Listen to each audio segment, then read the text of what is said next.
Hello viewers, আসসালামু আলাইকুম। আশা করি আপনারা সবাই ভালো আছেন। এই ভিডিওতে দেখাবো সেল মার্জ করা।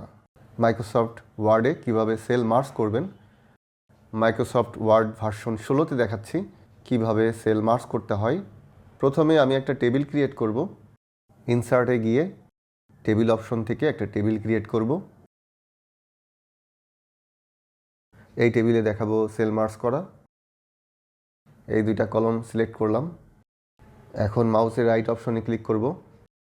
এই যে দেখুন মার্জ সেলস, এখানে ক্লিক করব। দেখুন সেল মার্জ হয়ে গেছে, দুইটা কলম কিন্তু মার্জ হয়ে গেছে। এখন পাশাপাশি তিনটা রো এবং দুইটা কলম একসাথে আমি মার্জ করব।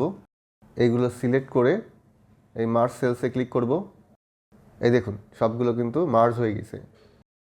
আবার অন্যভাবে অন্য অপশনে গিয়েও কিন্তু সেল মার্জ করা যায়। উপরের মেনু বার থেকে লেআউটে ক্লিক করব। এই যে মার্জ সেলস অপশন, এখানে ক্লিক করব।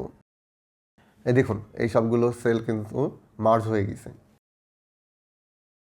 দেখুন এখানে কিছু ডিভাইসের ডিটেলস দেওয়া আছে এবং এর প্রাইসও দেওয়া আছে। এই প্রাইসগুলো আমি যোগ করে টোটাল করব। কিভাবে করি সেটা দেখুন। এখানে মোট আইটেম আছে 6টা। এই 6টা আইটেমের দাম আসে 31,995 টাকা। এই 6টা কলম আমি মার্জ করব। মার্জ করে এখানে টোটাল টেক্সটটা আমি লিখব। এই সবগুলো সিলেক্ট করে মাউসের রাইট অপশনে ক্লিক করব। এরপরে মার্জ সেলসে ক্লিক করব। এখন লিখব টোটাল। এই টোটাল টেক্সটটাকে আমি মাঝে নিয়ে আসব। এরপরে অ্যালাইন সেন্টার, এখানে ক্লিক করব। দেখুন এই লেখাটা কি সুন্দর মাঝে চলে আসছে।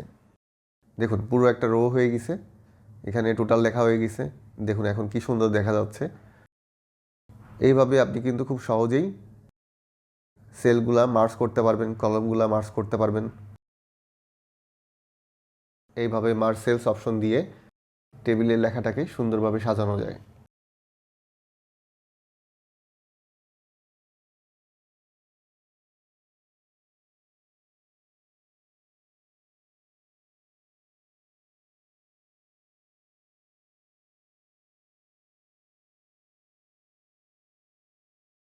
ভিডিওটি এই পর্যন্তই। আশা করি ভিডিওটি আপনাদের ভালো লেগেছে।